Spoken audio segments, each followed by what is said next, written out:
Halo semua, pada video kali ini kami akan membahas alkaloid pada pangan fungsional. Bagian desain pangan fungsional dianalisa oleh Kubu 1 yang terdiri atas Aftarisa Rahma, Rizka Amalia, Farhan Syafiq, Ariska Nufrianti, Arifah Sofia, Alifah Gita, Cika Edelin, Ayu Mega, Indah Natakia, Ahmad Dhani, Zana Cobita, Mentari Suci, dan juga Ayu Zuliana. Untuk dasar ilmiah akan dipaparkan oleh Kubu 2 yang beranggotakan Almas Nabilah, Miska Sabita Fikri, Nabila Arianti, Sri Miftahul Rizkiyana, Elsanda Nurfarda, Etika Nurul Fala, Gita Devita, Kholisatul Fitriyah, Lydia Ratna Dewi, Venita Helti, Siti Nur Afifah, Rania Hisanah, Dwika Putri, dan Sabta Hatmi Herlina. Mari kita langsung saja ke pembahasan pertama, yaitu desain pangan fungsional.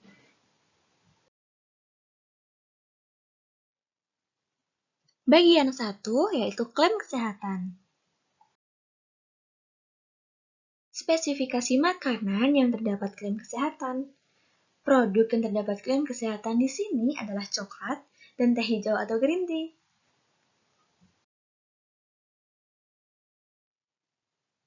Hubungan antara makanan dengan klaim termasuk uluran variabel yang digunakan untuk mengakses efek yang diklaim secara in vivo atau pada manusia dan metode pengukuran. Yang pertama adalah kokoa.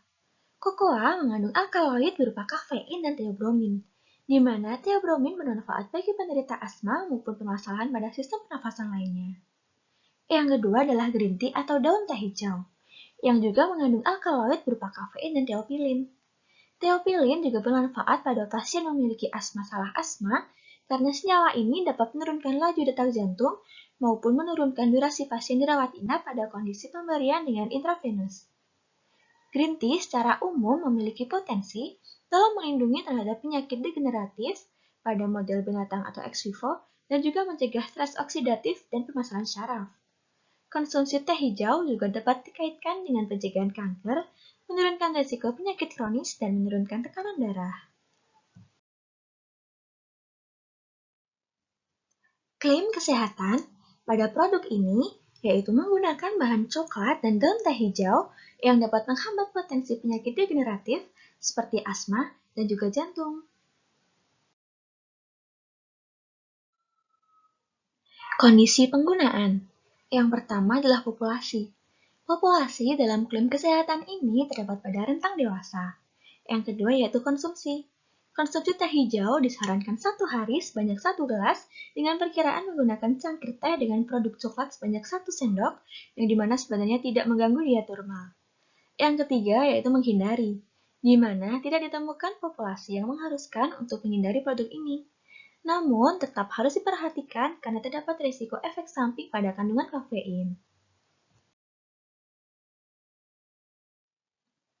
Bagian 2, karakteristik makanan atau konstituen. Makanan atau konstituen selain vitamin dan mineral. Konstituen yang kami gunakan yaitu alkaloid, di mana alkaloid adalah senyawa organik siklik yang mengandung unsur N dengan tingkat oksidatif negatif yang terdiri dari karbon, hidrogen, dan nitrogen. Sebagian besar diantaranya mengandung oksigen. Hampir seluruh alkaloid berasal dari tumbuhan dan tersebar luas dalam berbagai jenis tumbuhan tingkat tinggi. Sebagian besar terdapat pada tumbuhan dikotil, sedangkan pada tumbuhan monokotil dan Pteriodophyta, kadar alkaloid hanya sedikit. Senyawa alkaloid yang digunakan dalam produk ini adalah teobromin yang mempunyai rumus kimia C7, H8, N4, dan O2.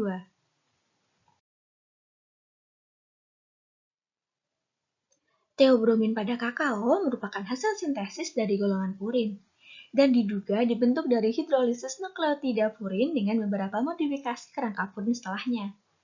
Teobromin bersama dengan kafein dan teopilin merupakan derivat santin yang mengandung gugus metal.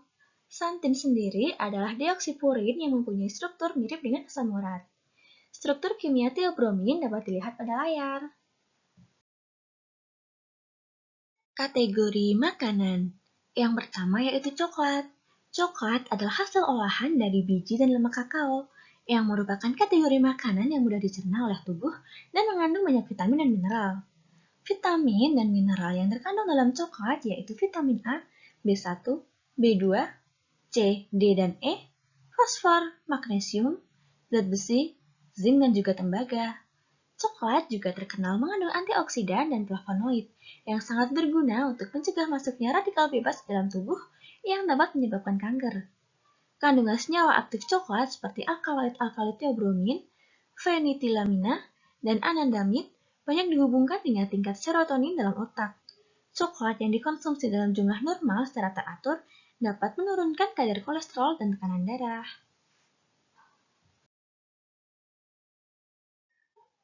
Kategori makanan yang kedua adalah teh hijau. Konsumsi teh hijau disebutkan dapat menyebabkan terhindar dari penyakit kanker.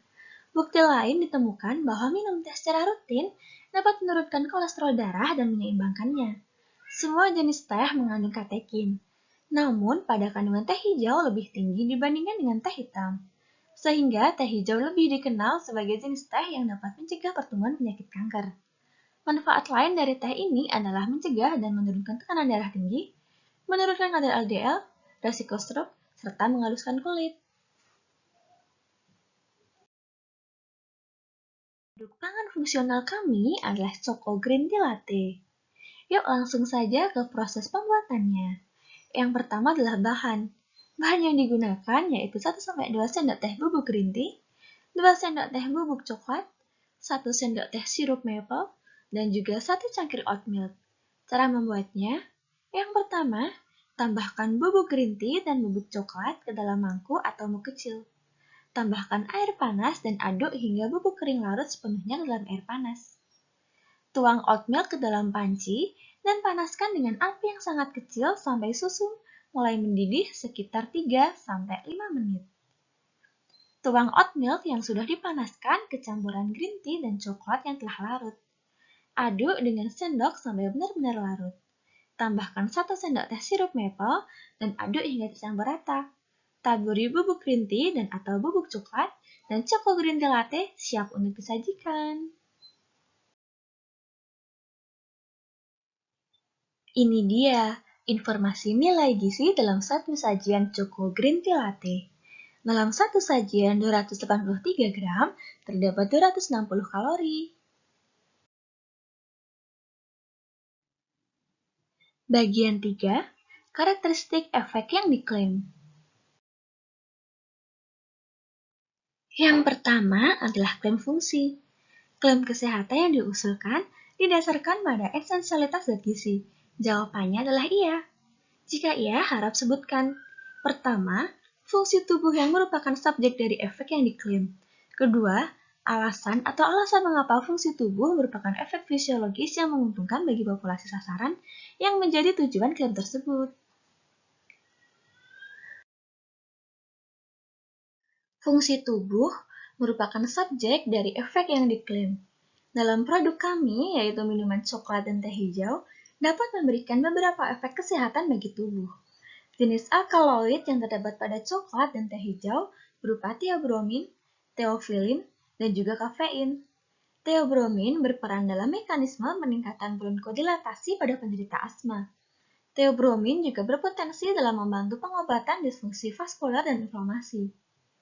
Alasan mengapa fungsi tubuh merupakan efek fisiologis yang menguntungkan bagi populasi sasaran yang menjadi tujuan klaim tersebut. Yang pertama, theobromine bermanfaat untuk penyakit asma dan masalah saluran pernafasan lainnya, seperti batuk, dengan mekanisme peningkatan bronkodilatasi pada pasien asma. Efek menguntungkan komplementer dari theobromine pada saluran pernafasan berhubungan dengan sifat penekan refleks batuk atau antitusif dari theobromine. Yang ketiga, intervensi dengan theanin dan theobromine dapat mengurangi jumlah lesi kanker dan prokanker, volume tumor, proliferasi sel, dan juga kelainan histopatologi. Selanjutnya adalah definisi efek yang diklaim. Asma merupakan gangguan inflamasi kronik saluran pernafasan yang sering memiliki banyak faktor resiko dan faktor pencetus. Tandanya adalah susah bernafas. Terdapat hubungan antara respon terhadap kuantitas pajanan dengan kecenderungan hasil uji tusuk kulit yang positif terhadap alergen tersebut berdasarkan studi kepada anak berusia 5 hingga 12 tahun dengan asma ringan hingga sedang untuk menentukan faktor resiko yang terkait dengan respon tes kulit alergi positif terhadap alergen dalam ruangan. Mereka juga menggambarkan, membandingkan, dan membedakan 6 alergen di lingkungan rumah anak-anak ini dari 8 kota di Amerika Utara. Data digunakan dari kunjungan awal program manajemen asma anak.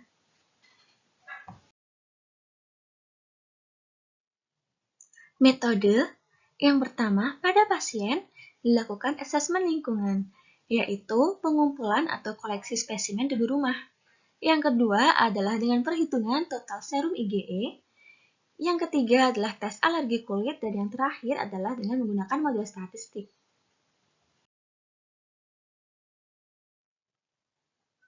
Berikut adalah gejala dan juga karakteristik kriteria diagnosis asma menurut UKK Respirologi PP Ikatan Dokter Anak Indonesia tahun 2015. Karakterisasi hubungan antara faktor resiko dan resiko penyakit terkait. Faktor resiko asma dapat berasal dari alergen tertentu. Paparan alergen dan sensitasi sebagian besar dikaitkan dengan morbiditas asma pada anak-anak.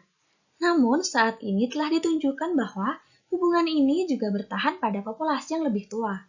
Pemberian theobromine yang memiliki efek bronkodilator dapat menjadi terapi dalam pengobatan asma sebanding dengan theophylline. Bagian 4, identifikasi data ilmiah terkait. Selanjutnya adalah mengenai klaim berdasarkan esensialitas zat gizi. Zat gizi yang akan dibahas yaitu metilsantin. Metilsantin merupakan senyawa organik heterosiklik yang merupakan turunan termetilasi dari santin. Turunan santin seperti kafein, theobromine, theophylline termasuk dalam alkaloid tumbuhan. Aktivitas farmakologi santin yang utama adalah menghambat fosfodiesterase jaringan yang meningkatkan kadar AMP siklik seluler dengan melakukan penghambatan dalam pemecahan dan metabolisme. Santin juga merupakan antagonis reseptor adenosin yang pada akhirnya memiliki efek antiinflamasi. Aktivitas lain yang dimiliki santin yaitu dimediasi oleh efeknya pada fosfodiesterase jaringan yang berbeda termasuk penghambatan fungsi platelet dan vasodilatasi arteri. Kegiatan tersebut dapat berpotensi mencegah trombosis arteri, sehingga dapat mencegah infark miokard dan stroke. Senyawa metilsantin tersedia di hampir 100 spesies dari 13 ordo kerajaan tumbuhan, termasuk teh, kopi, dan kakao. Beberapa studi in vitro menyatakan bahwa metilsantin berupa kafein dalam konsentrasi tertentu memiliki aktivitas molekuler yang berfungsi sebagai efek terapeutik. Terapi yang dimediasi oleh reseptor adenosin diantaranya yaitu asma, apnea prematuritas, batuk, diuretik, dan analgesik. Efek terapeutik pada reseptor adenosin ini akan bekerja jika konsentrasinya 50–55 mikromolar. Sedangkan efek terapeutik jika dimediasi oleh fosfodiesterase diantaranya yaitu asma, PPOK, apnea prematuritas, batuk, diuretik, leukemia limfosit kronik. Nah, untuk efek terapeutik pada fosfodiesterase ini akan bekerja jika konsentrasinya 55 mikromolar. Lalu, pada deasetilase histon, terapi yang dimediasi yaitu asma dan antiinflamasi. Selain metilsantin, terdapat juga senyawa theophylline yang mana memiliki biaya yang murah namun memiliki kemanjuran serta tingkat efek samping yang mirip jika dibandingkan dengan obat lain. Sehingga Terdapat saran untuk memberikan teofilin, baik bila diberikan dengan bronkodilator maupun dengan atau tanpa steroid, merupakan pilihan yang hemat biaya dan aman untuk eksaserbasi asma akut. Selanjutnya, klaim selain yang didasarkan pada esensialitas zat gizi. Yang pertama, identifikasi studi manusia yang dipublikasikan tentang hubungan antara konsumsi makanan atau konstituen dan efek yang diklaim. Identifikasi yang pertama, theobromine dapat menekan batuk dengan menghambat efek depolarisasi capsaicin. Selain itu, theobromine juga dapat mengurangi neovaskularisasi yang menyertai pertumbuhan tumor, serta dapat mengurangi gejala akut dan angiogenesis pada asma. Dalam penelitian lain juga disebutkan bahwa theobromine dapat mengurangi jumlah lesi kanker dan prakanker, volume tumor, proliferasi sel, dan juga kelainan histopatologi. Identifikasi yang kedua yaitu mengenai theophylline. Theophylline atau kafein dari makanan memiliki kapasitas potensial untuk mengais ACR secara in vivo. Theophylline dan kafein dapat menghilangkan ACR pada tikus tidak hanya dengan sendirinya tetapi juga oleh metabolitnya. Dan perilaku tersebut juga ditemukan di tubuh manusia setelah mengonsumsi teh hijau. Pada hasil penelitian tersebut, disebutkan bahwa peneliti merekomendasikan konsumsi 4 cangkir teh, yaitu 2 gram daun teh per cangkir atau 2 cangkir kopi dengan porsi 4 gram kopi per cangkir. Di mana apabila rekomendasi tersebut dilakukan setiap hari secara teratur, dapat menghilangkan ACR dalam tubuh dan mencapai efek perawatan kesehatan. Selanjutnya kita masuk ke bagian 5 yaitu mengenai ringkasan keseluruhan data ilmiah yang relevan. Klaim esensialitas zat gizi. Yang pertama, metilsantin merupakan suatu senyawa organik heterosiklik yang aktivitas farmakologisnya yaitu menghambat fosfodiesterase jaringan yang meningkatkan kadar AMP siklik seluler dengan melakukan penghambatan dalam pemecahan dan metabolisme sehingga dapat mencegah trombosis arteri, infark miokard, dan stroke. Yang kedua, metilsantin yang paling sering tersedia dari sumber alam, contohnya yaitu kafein, 1,3,7-trimetilsantin, theophylline, 1,3-dimetilsantin, dan theobromine, 3,7-dimetilsantin. Selanjutnya, klaim selain esensialitas zat gizi. Bagian pertama, pembuktian hubungan kausal antara konsumsi makanan atau konstituen dan efek yang diklaim. Klaim yang pertama, theobromine dapat menghambat batuk secara langsung. Selain itu, theobromine juga dapat mengurangi jumlah lesi kanker dan prakanker, volume tumor, proliferasi sel, dan juga kelainan histopatologi pada kelompok kontrol positif. Klaim yang kedua, theophylline dalam teh hijau dapat melemaskan otot-otot yang menopang saluran bronkial sehingga dapat mengurangi keparahan asma. Selain itu, penghambatan fosfodiesterase dianggap sebagai mekanisme utama untuk efek bronkodilatasi yang berasal dari metilsantin. Klaim yang ketiga berkaitan dengan pernapasan, menunjukkan bahwa theophylline atau kafein dari makanan memiliki kapasitas potensial untuk mengais ACR secara in vivo, di mana penghilangan ACR dengan zat aktif makanan telah ditemukan sebagai salah satu strategi potensial untuk mencegah penyakit kronis terkait ACR. Klaim yang keempat, senyawa theophylline memiliki bagian NH pada posisi N7 yang menunjukkan kapasitas penjebak ACR terbaik secara in vitro. Sedangkan kafein memiliki sedikit kemampuan untuk menjebak ACR karena substitusi oleh CH3 pada N1, N3, dan N7. Klaim selain esensialitas zat gizi bagian kedua yaitu karakteristik hubungan antara konsumsi makanan atau konstituen dan efek yang diklaim.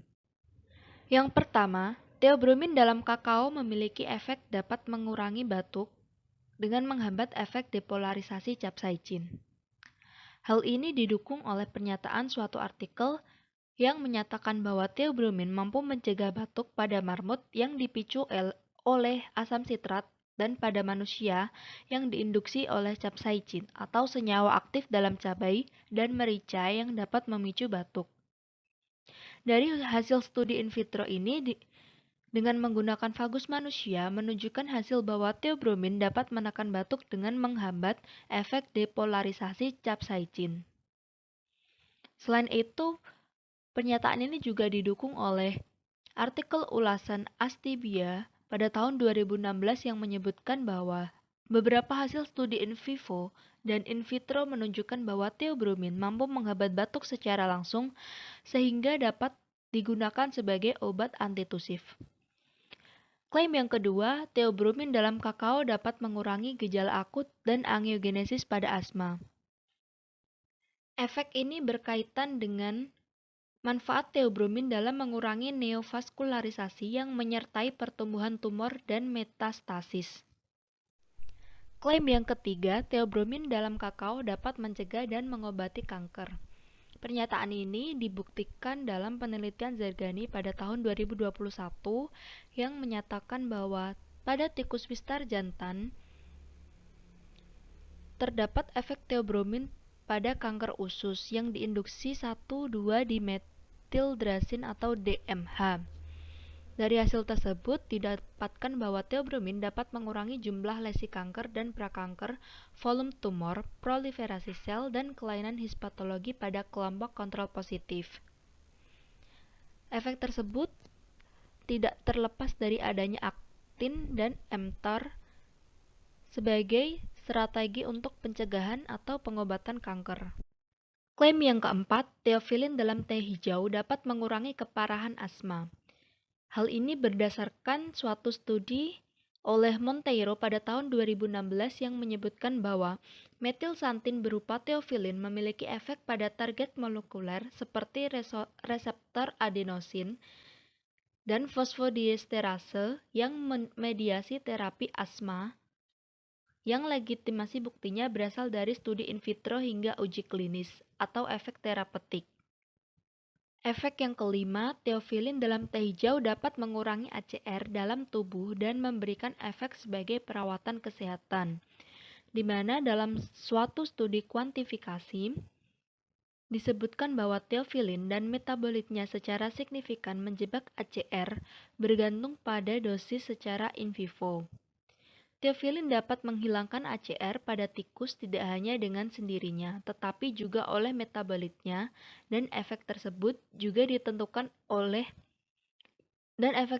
juga ditemukan di tubuh manusia setelah mengonsumsi teh hijau atau kopi. Dari hasil penelitian tersebut direkomendasikan untuk mengonsumsi 4 cangkir teh dengan porsi 2 gram daun teh per cangkir, di mana saat dikonsumsi secara teratur setiap hari akan menghilangkan ACR dalam tubuh kita dan mencapai efek perawatan kesehatan. Nah, sekarang kita masuk ke bagian 6 yaitu mengenai lampiran aplikasi. Berikut adalah dokumen-dokumen pendukung dan salinan atau cetak ulang referensi yang dikutip di bagian 1 dan 2. Sementara ini adalah salinan atau cetak ulang referensi yang terkait dengan karakterisasi efek yang diklaim pada bagian 3.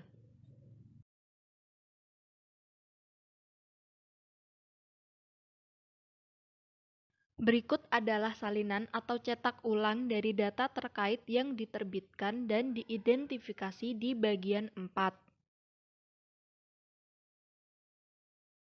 Nah, selanjutnya kita masuk ke bagian glosarium. Pada bagian glosarium ini berisi mengenai definisi dari istilah-istilah yang digunakan pada desain pangan fungsional yang kami buat ini. Dan pada glosarium ini istilah-istilahnya diurutkan menurut abjad. Di bagian glosarium ini terdapat beberapa definisi istilah yang disebutkan seperti alkaloid theobromin, analgesik, angiogenesis, antitusif, dan sebagainya. Selanjutnya masih berisi mengenai glosarium.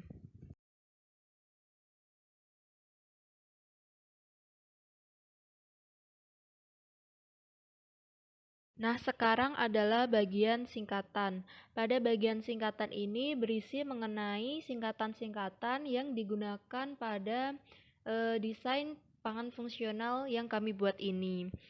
Ada beberapa singkatan yang disebutkan seperti ADP ribus, aktin, AMP, ASI, dan sebagainya. Dan singkatan ini juga diurutkan menurut abjad. Yang selanjutnya adalah dasar scientific opinion. Scientific opinion harus mempertimbangkan dan memberikan saran pada aspek-aspek berikut. Yang pertama, apakah informasi yang diberikan sudah tepat dari segi karakteristik makanan yang berkaitan dengan efek yang menguntungkan? Yang kedua, apakah efek menguntungkan makanan tersebut dari segi fungsinya dapat dibuktikan secara ilmiah yang dapat diterima dengan memperhatikan totalitas data ilmiah yang tersedia dan dengan pertimbangan bukti yang ada? Lalu yang ketiga adalah kepentingan spesifik makanan dari efek yang diklaim. Untuk fungsi yang dipengaruhi oleh besarnya faktor diet, apakah referensi ke satu makanan itu relevan secara ilmiah? Selain itu, scientific opinion juga harus mempertimbangkan efek yang diklaim pada fungsi tersebut dan memberikan saran tentang sejauh mana, pertama, efek yang diklaim dari makanan dalam fungsi yang diidentifikasi bermanfaat. Kedua, hubungan sebab dan akibat telah ditetapkan antara konsumsi makanan dan efek yang diklaim pada manusia dan bagaimana besarnya efek tersebut dengan jumlah yang dikonsumsi. Ketiga, jika sesuai, efek pada fungsi tersebut signifikan dengan jumlah makanan yang diusulkan untuk dikonsumsi, dan jika jumlah ini dapat dikonsumsi secara wajar sebagai bagian dari diet seimbang. Keempat, kelompok studi tertentu di mana bukti yang diperoleh telah mewakili target populasi yang menjadi tujuan klaim. Lalu yang terakhir, kata-kata yang digunakan untuk menjelaskan efek yang diklaim mencerminkan bukti ilmiah dan sesuai dengan kriteria yang diatur dalam peraturan. Yang selanjutnya adalah klaim kesehatan entry utama terkait alkaloid dalam Choco Green Tea Latte. Selanjutnya yaitu hubungan antara konstituen makanan dengan klaim kesehatan yang diusung. Konstituen makanan yang pertama yaitu alkaloid theobromin. Theobromin ini baik bagi penderita asma dan permasalahan sistem pernapasan. Hal yang diusulkan yaitu alkaloid theobromin pada kakao dapat menjadi antiinflamasi dan modulasi reaktivitas saluran napas. Kondisi penggunaannya itu pada orang dewasa konsumsi sebanyak 1 sendok. Bukti epidemiologis menunjukkan bahwa theobromin meningkatkan fungsi paru-paru dan menghasilkan bronkodilatasi pada pasien asma. Beberapa studi in vivo dan in vitro yang dilakukan pada tahun 2005 menunjukkan bahwa theobromin juga mampu menghambat paru secara langsung sehingga digunakan sebagai obat antitusif. Penelitian lain menunjukkan bahwa theobromin memiliki efek bronkodilator pada uji coba in vitro, meskipun efek ini kurang dari efek yang dihasilkan oleh teofilin atau kafein. Konstituen makanan yang kedua yaitu teofilin. Teofilin ini baik bagi penderita asma. Hal yang diusulkan adalah teofilin pada teh hijau dapat menurunkan laju detak jantung. Kondisi penggunaannya yaitu pada orang dewasa konsumsi sebanyak 1 gelas per hari. Teofilin telah digunakan selama beberapa dekade dalam pengobatan asma. Teofilin memiliki aksi bronkodilator dan dapat menurunkan inflamasi yang mendasari asma. Selain itu, teofilin juga menghasilkan relaksasi di saluran udara dan otot polos pembuluh darah, sehingga menurunkan tekanan arteri pulmoner rata-rata. Tindakan ini sangat relevan ketika asma tidak cukup dikendalikan oleh kortikosteroid inhalasi dengan atau tanpa agonis adrenergik B2 yang bekerja lama.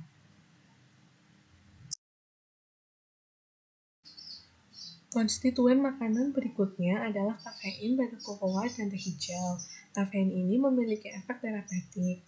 Hal yang diusulkan yaitu meningkatkan aktivitas mental, performa saat berlari, dan untuk mengobati sakit kepala, apnea, dan migrain. Kondisi penggunaannya pada orang dewasa konsumsi tidak lebih dari 8 gelas per hari. Sama seperti teobromin, kafein juga meningkatkan fungsi paru-paru dan menghasilkan bronchodilatasi pada pasien asma. Konstituen makanan yang keempat yaitu polifenol pada teh hijau. Polifenol ini melindungi terhadap penyakit degeneratif maupun mencegah stres oksidatif dan permasalahan saraf. Hal yang diusulkan adalah kandungan polifenol pada teh hijau dapat digunakan untuk mencegah kanker, menurunkan risiko penyakit kronis, menurunkan tekanan darah, bahkan dapat menurunkan kadar glukosa darah dan berat badan. Kondisi penggunaannya yaitu pada orang dewasa sekali minum sehari 1 gelas. Namun tidak dijelaskan jenis gelas yang digunakan, tetapi diperkirakan menggunakan cangkir teh. Selanjutnya, jenis makanannya yaitu Choco Green Tea Latte. Minuman ini menghambat potensi penyakit degeneratif. Hal yang diusulkan adalah coklat dan teh hijau mengandung alkaloid berupa teobromin, teofilin, dan kafein. Teobromin berperan dalam mekanisme peningkatan bronchodilatasi pada penderita asma serta membantu pengobatan disfungsi vaskular dan inflamasi. Kondisi penggunaannya dapat dikonsumsi oleh siapa saja, tetapi disarankan tidak lebih dari 8 gelas per hari, karena terdapat risiko dalam efek samping kafein di dalamnya. Berdasarkan data yang telah disajikan, panel menyimpulkan bahwa konstituen makanan, teobromin dan teofilin yang menjadi subjek klaim kesehatan dapat dikarakteristikan. Kemudian panel menganggap bahwa mengendalikan penyakit asma dan permasalahan pada sistem pernafasan dapat bermanfaat pada efek fisiologis. Dan yang ketiga, panel menganggap bahwa mengendalikan penyakit jantung koroner dan permasalahan pada sistem vaskuler juga dapat bermanfaat pada efek fisiologis.